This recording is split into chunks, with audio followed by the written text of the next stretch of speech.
जय हिंद। तो चलिए शुरू करते हैं आज विष के दांत से पूछे जाने वाले सभी ऑब्जेक्टिवों को। इसके पहले हम की क्लास में हम लोग कल यानी इस कहानी को अच्छे से समझ चुके हैं। आज इससे आने वाले ऑब्जेक्टिव को देखेंगे और कल इससे आने वाले 2 नंबरीय प्रश्नों को हम लोग देखेंगे। तो चलिए शुरू करते हैं ऑब्जेक्टिव। सबसे पहले कोई भी कहानी के लेखक होते हैं जो उस कहानी को लिखते हैं। जैसे विष के दांत के लेखक हैं नलिन बिलोचन शर्मा। तो चलिए देखते हैं नलिन बिलोचन शर्मा से पूछे जाने वाले प्रमुख प्रश्नों को। ये नलिन बिलोचन शर्मा है, पहले आप इन्हें देख लीजिए, ठीक है। इनसे पूछे जाने वाले प्रमुख प्रश्नों को हम लोग यहाँ देखेंगे। तो चलिए शुरू करते हैं। सबसे पहले पूछता है कि विष के दांत कहानी के लेखक या रचयिता कौन है। राइटर तो लिख देंगे नलिन बिलोचन शर्मा, ठीक है। दूसरा पूछता है कि नलिन बिलोचन शर्मा का जन्म कब हुआ था। तो 18 फरवरी 1916 ईस्वी को पटना के बदरघाट में इनका जन्म हुआ था। 18 फरवरी 1916 पटना के बदरघाट में इनका क्या हुआ था, जन्म हुआ था। ये चूँकि बिहार में जन्मे थे तो जन्म से ही भोजपुरी बोलते थे। तो पूछता है कि नलिन बिलोचन शर्मा जन्मतः किस भाषा को धारण किए हुए थे। तो लिख देंगे भोजपुरी वासी थे ये, मतलब जन्म से ही भोजपुरी बोलते थे। इनके पिता का नाम पंडित रामावतार शर्मा था जो संस्कृत के काफ़ी अच्छे जानकार थे। पूछता है कि नलिन बिलोचन शर्मा के पिता का क्या नाम था। तो पंडित रामावतार शर्मा मार देंगे, ठीक है। चूँकि इनके पिताजी संस्कृत के बहुत अच्छे जानकार थे इसलिए नलिन बिलोचन शर्मा का भी संस्कृत काफ़ी मजबूत था। इनके माता का नाम रत्नावती शर्मा था। पूछता है कि नलिन बिलोचन शर्मा के माता का क्या नाम था। तो मार देंगे रत्नावती शर्मा जो इनकी थी माँ थी। इसके बाद इन्होंने अपनी हाई स्कूल या स्कूल की परीक्षा जो शिक्षण ग्रहण किए जो वो पटना कॉलेजिएट से किए। पटना कॉलेजिएट स्कूल से उन्होंने 10th की पढ़ाई अपनी पूरी की। उसके बाद इन्होंने बहुत से स्कूलों में प्रोफेसर का काम किया। आरा रांची विश्वविद्यालय में इन्होंने प्राध्यापक का भी काम किया।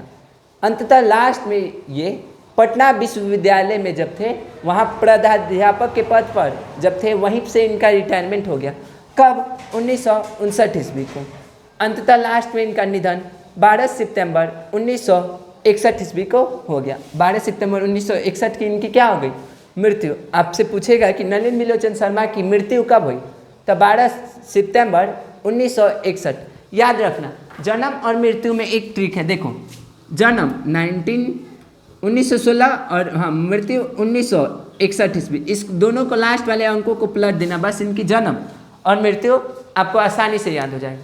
यहाँ पे विष के दांत कहानी से मतलब कहानी के लेखक जो थे नलिन बिलोचन शर्मा से आने वाले सभी प्रमुख प्रश्नों को हम लोग ने देख लिया। एक और प्रश्न है कि नलिन बिलोचन शर्मा ने मतलब कहाँ से अपने MA किए, MA और BA।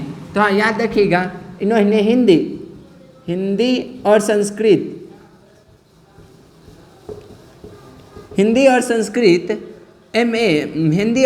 में MA किया। पटना विश्वविद्यालय से इन्होंने हिंदी और संस्कृत में MA की अपनी पढ़ाई पूरी की। इनसे पूछे जाने वाले सभी प्रश्न यहाँ समाप्त होते हैं। अब हम लोग कहानी के बारे में समझेंगे।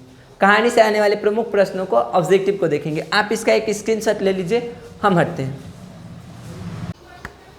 हम लोगों ने लेखक से पूछे जाने वाले सभी ऑब्जेक्टिवों को देख लिया। अब चलिए हम लोग विष के दांत कहानी से जितने भी ऑब्जेक्टिव पूछे जाते हैं उसको देखेंगे। सबसे पहले पूछता है कि विष की दांत जो है किस विद्या की रचना है। पूछेगा कि विष की दांत किस विद्या की रचना है, तो आप ऑप्शन मारिएगा कहानी। यह कहानी है, ठीक है। अब चलिए इसके प्रमुख पात्रों को पहले हम लोग समझ लेते हैं। आपने अगर मेरा वीडियो देखा होगा इस कहानी को तो आपको याद होगा कि इस साइड हमने अमीर व्यक्ति फैमिली को दिखाया था, जिधर थे सेन साहब, उसकी मैडम थी, 5 गो उसकी पुतरियाँ थी और उसका एक बेटा जो था वो भी था खोखा या कासू इस साइड। और दूसरे साइड गरीब व्यक्ति था जिसका नाम गिरधर लाल है। गिरधर लाल अपने मैडम के साथ था और उसका बेटा था कौन, मदन। आप अगर कहानी देखे होंगे तो आपके दिमाग में बिल्कुल आ गया होगा। अब इससे बनाने वाले क्वेश्चनों में आपको काफ़ी आसानी होगा। अगर आपने नहीं देखा है तो जाके इसके जस्ट नीचे ही उसका वीडियो है। हम लोग पहले कहानी को देखते हैं, फिर ऑब्जेक्टिव को, फिर 2 नंबरीय प्रश्नों को। तो आज हम लोग देख रहे हैं ऑब्जेक्टिव। कल इससे आने वाले क्लास में 2 नंबरीय प्रश्नों को सभी को सॉल्व कर लिया जाए। तो चलिए देखते हैं। सबसे पहले पूछता है कि इस कहानी के मेन जो है ना, इस कहानी के जब मेन जो व्यक्ति है वो है सेन साहब। सेन साहब जो थे अमीर व्यक्ति हैं, ठीक। सेन पूछता है कि सेन साहब के पास एक कार थी स्टीमर एंड कंपनी की। तो पूछता है कि सेन साहब के पास कार किस कंपनी की थी? तो आप मानेंगे ऑप्शन स्टीमर एंड कंपनी की इनके पास एक कार थी। अब पूछता है कि सेन साहब की कार का रंग कैसा था? तो मार देंगे काला। ठीक है, या एक बार क्वेश्चन पूछा है कि सेन साहब की गाड़ी का रंग कैसा है? तो काला। आप अगर वीडियो देखे होंगे तो याद होगा आपको एक चमचमाती हुई कार दिखाई दिया होगा और इसकी कीमत 7,500 की थी। 7,500 रुपये की इनके पास एक स्टीमर एंड कंपनी की कार थी जो इनके घर के सामने बरसाती में खड़ी थी। पूछ दे कि कार किस में खड़ी थी, बरसाती में, घोंसले में या किस में खड़ी थी? तो आप मारेंगे बरसाती में खड़ी थी, जिसकी कीमत कितनी थी? 7,500। यह क्वेश्चन एक बार आया है कि हाँ सेन साहब की कार की कीमत कितनी थी, दाम कितना में खरीद के लाए थे? तो 7,500 में वो खरीद के लाए थे। सेन साहब यह पूछता है कि सेन साहब की कितनी बेटियां थी? याद रखेंगे 5, सीमा, रजनी, आलो, सुफाली और आरती। सीमा, रजनी, आरती, सुफाली और सीमा, रजनी, आलो, सुफाली और आरती, इनके 5 बेटियों का नाम है जो काफ़ी सुशील थी। यह एक बार पूछा है कि सेन साहब की बेटियां थी बदमाश, मतलब बदमाश, सुशील, कामचोर, देहचोर, ये सब ऑप्शन में रहेगा। तो आप मार देंगे सुशील, एकदम अच्छी थी। देखिए आप यहाँ पे ऐसी थी, इन्हें कैसे हंसना है, मुस्कुराहट, वह भी मतलब सेन साहब बता के रखे हुए हैं। चलिए पूछता है सेन साहब के हाथों की कठपुतलियाँ कौन बनी हुई हैं? तो बताते हैं कठपुतलियाँ अपनी 5 बेटियों को वो जैसे चाहते हैं अपनी बेटियों को वैसे नचाते हैं। पूछता है कि पूछे आपसे क्वेश्चन कि सेन साहब के हाथों की कठपुतलियाँ हैं बेटा, बेटी, पत्नी, इनमें से कोई नहीं। तो मार देंगे मतलब बेटियाँ, उनके हाथों की क्या है? कठपुतली। देखिए यही कठपुतली है जिसमें जान ना हो, जिससे धागे से ऐसे ऐसे ऊपर से नचाया जाता है ना, वैसे सेन साहब अपनी बेटियों को नचाते थे। मतलब कहने का अर्थ उनके नियमों में बांध के रखते थे कि आप ये नहीं कर सकते, ये कर सकते हैं। नेक्स्ट, सेन साहब का एक बेटा भी था जिसका नाम खोखा या कासू था। पूछता है खोखा किसका बेटा था? तो मारेंगे सेन साहब का। याद रखेंगे खोखा या कासू एक ही लड़के का नाम है जो बेटा है सेन साहब का, खोखा या कासू। पूछेगा खोखा कितने वर्ष का था? तो 5 वर्ष। कितने वर्ष का? 5 वर्ष। पूछेगा सेन साहब के आंखों का तारा कौन है? तो खोखा। आंखों का तारा कौन है? खोखा। देखो खोखा जो है घर के नियमों का अपवाद था। घर में जो नियम बनाए गए थे, देखो सेन साहब की 5 लड़कियां थी, उनके लिए पहले से ही नियम बनाए गए थे, आपको यहाँ यहाँ जाना है, कब कब खेलना है, कैसे हंसना है। बाद में 5 लगातार बेटी हो जाने के बाद एक बेटा हुआ लास्ट में, जब सेन साहब उम्मीद भी छोड़ चुके थे कि इन्हें कोई बेटा भी होगा, तब जाके जन्म हुआ किसका? खोखा का। तो वो जीवन के मामले में भी अपवाद था। अब मान लो किसी को 5 गो लड़की हुए तो वो अब मतलब आशा छोड़ देगा ना कि उसे एक बेटा भी हो।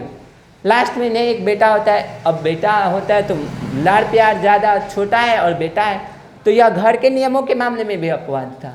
घर का कोई नियम नहीं मानता था और वह जीवन के नियम के मामलों में भी अपवाद था। पूछता है सेन साहब के जीवन के मामलों में अपवाद था कौन? तो खोखा। सेन साहब के आंखों का तारा खोखा। सेन साहब के घर के नियमों के अपवाद कौन था? तो खोखा। ठीक है, तो इन सब का आंसर आप खोखा मार देंगे। खोखा को सेन साहब बिजनेसमैन या इंजीनियर बनाना चाहते थे। पूछता है कि सेन साहब अपने बेटे को बनाना चाहते थे डॉक्टर, बिजनेसमैन या इंजीनियर, और बिजनेसमैन और इंजीनियर दोनों। तो बिजनेसमैन और इंजीनियर आप दोनों ऑप्शन मारेंगे। ठीक है, यहाँ पे ये रहा। इसके आगे बढ़ते हैं। तो हाँ पूछता है कि सेन साहब के दूर के रिश्तेदार कौन थे? तो अखबार नवीस। अखबार नवीस ये जो थे सेन साहब के बहुत दूर के रिलेटिव रिश्तेदार थे। आप कहानी सुने होंगे तो उसमें आपको पता चल रहा होगा। सोफर जो था सेन साहब का ड्राइवर था। जो कार है उसका एक ड्राइवर भी सेन साहब रखे हुए हैं जिसका नाम क्या है? सोफर। और इनका एक मतलब फैक्ट्री भी है जिसमें काम करता है गिरधर लाल। गिरधर लाल पूछता है कौन है? तो सेन साहब के फैक्ट्री में किरानी का काम करने वाला एक व्यक्ति है। ठीक, गिरधर लाल पूछता है सेन साहब के घर किरानी का काम कौन करता है? तो मार देंगे ऑप्शन गिरधर लाल। गिरधर पूछता है गिरधर लाल सेन साहब के घर किसका काम करता था, ड्राइवर या किरानी का? तो मार देंगे किरानी। गिरधर का लाल का एक बेटा भी था जिसका नाम है मदन। आप कहानी पढ़ोगे तो दिखाए होंगे यहाँ पे मदन है। तो हाँ पूछता है मदन किसका बेटा है? तो गिरधर लाल का। मदन किसका बेटा है? गिरधर लाल का। आगे बढ़ते हैं। बत्ती, अच्छा सेन साहब की जो कार थी स्टीमल एंड, उसके पीछे का बत्ती कौन तोड़ा था? तो उन्हीं का बेटा खोखा या कासू, ऑप्शन मार देंगे। मिस्टर सिंह की गाड़ी पूछेगा कि किसके गाड़ियों के हवे निकले हुए थे? तो मिस्टर सिंह के जो गाड़ी के हवे थे वो निकले हुए थे, और दोनों चक्के का आगे और एक पीछे के चक्के का हवा निकला हुआ था। दूसरा पूछता है बेड़ा कौन था? बेड़ा सेन साहब के घर का एक अन्य नौकर था। ये क्वेश्चन काफ़ी इंपॉर्टेंट है, ये आपको कहीं नहीं मिलेगा। बेड़ा जो है सेन साहब के घर का एक नौकर है। पूछेगा गिरधर लाल को बुलाने कौन गया था? तो सेन साहब गिरधर लाल को बुलाने के लिए बेड़ा को ही भेजे थे। पूछे कि सेन साहब ने गिरधर लाल को बुलाने किसे भेजा? तो मानेंगे बेड़ा। बेड़ा इनके घर के एक नौकर का नाम है। ठीक है, आगे बढ़ते हैं। पूछेगा गिरधर लाल कहाँ रहता था? तो आउट हाउस में, सेन साहब के आउट हाउस में यह रहता था। नेक्स्ट पूछे लट्टू नचाना कौन चाहता था? तो मानेंगे खोखा या कासू। कासू जो था एक दिन अचानक लट्टू नचाना चाहता था।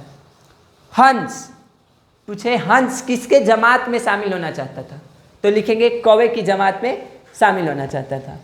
हंस किसके जमात में शामिल होना चाहता था? तो कौवे की जमात में। याद रखें, यहाँ पे ऑब्जेक्टिव पढ़ लेने के बाद आपका सारा आंसर, अब आप कहीं से भी कोई भी क्वेश्चन उठा के बनाओ, बन जाएगा। अब वह दिन गया जब क्वेश्चन बैंक से पूछा जाता था सारा ऑब्जेक्टिव, बार बार एक ही चीज़ों को, अब नहीं पूछता है, अब नए नए ऑब्जेक्टिव को खोजता है। जैसे इनमें ये सभी ऑब्जेक्टिव जो थे काफ़ी यूनिक है। बेड़ा कौन था? तो सेन साहब के घर का ही एक नौकर था। पूछते गिरधर को बुलाने सेन साहब ने किसे भेजा था? तो बेड़ा को। आउट हाउस में कौन रहता था? तो गिरधर लाल। गिरधर लाल सेन साहब के घर किसका काम करता था? तो किरानी का काम करता था। लट्टू कौन नचाना चाहता था? तो खोखा या कासू। किसके पास लट्टू नहीं था? तो खोखा या कासू का अपना कोई लट्टू नहीं था। हंस किसके जमात में शामिल होना चाहता था? तो कौवे की जमात में। इससे आने वाले कुछ और भी ऑब्जेक्टिव को हम लोग देखते हैं, तब तक आप इसका एक स्क्रीनशॉट ले लीजिए। चलिए कहानी से पूछे जाने वाले कुछ और ऑब्जेक्टिवों को हम लोग यहाँ देखते हैं। तो सबसे पहले पूछेगा कि किसने किसको कहा कि ऐसे ही लड़के आगे चलकर गुंडे, चोर और डाकू बनते हैं? तो याद रखेंगे सेन साहब ने जब डांट लगा रहे थे गिरधर लाल को कि तुम्हारा बेटा आज आकर हमारा कार छू छा रहा था, तब सेन साहब ने गिरधर लाल से कहा था कि देखो गिरधर, ऐसे ही बच्चे आगे जाके गुंडे, चोर और डाकू बनते हैं, अपने बेटे को संभाल लो। तो हाँ, पूछे कि आपके क्वेश्चन में कि किसने कहा कि ऐसे ही लड़के आगे चलकर गुंडे, चोर और डाकू बनते हैं? तो मारेंगे ऑप्शन सेन साहब। अब पूछे किसको कहा? तो गिरधर लाल को कहा। हाँ, यह गुंडे, चोर और डाकू किसके बनने की बात कही गई है? तो मदन के लिए, जो गिरधर लाल का क्या था? बेटा। आगे देखिए, बंगले का पिल्ला की तुलना किससे की गई है कहानी में? तो याद रखेंगे बंगला में कौन रहता था? सेन साहब का बेटा, जिसका नाम कासू या खोखा था। तो हाँ, वह बंगले का पिल्ला है। दूसरा गली का कुत्ता। गली का कुत्ता मतलब गरीब लोग, जैसे गरीब जैसे था ना गिरधर लाल, तो गिरधर लाल के बेटे मदन की तुलना गली के कुत्तों से की गई है। तो हाँ, पूछे कि गली का कुत्ता कौन था? तो मारिएगा ऑप्शन मदन। नेक्स्ट, हंस की तुलना किससे की गई है कहानी में? तो हंस उज्जर एकदम सफ़ेद पानी में रहता है, तो हाँ, इससे अमीर घर की तुलना लग रही है। तो याद रखेंगे सेन साहब के बेटे खोखा या कासू की तुलना हंस से की गई है। पूछेगा कौवा की तुलना किससे की है? कौवा काला काला होता है, काँव काँव दिन भर करते रहता है, तो इसकी तुलना गिरधर लाल के बेटे मदन से की गई है। ठीक है, लिख देंगे, डायरेक्ट मारेंगे ऑप्शन मदन।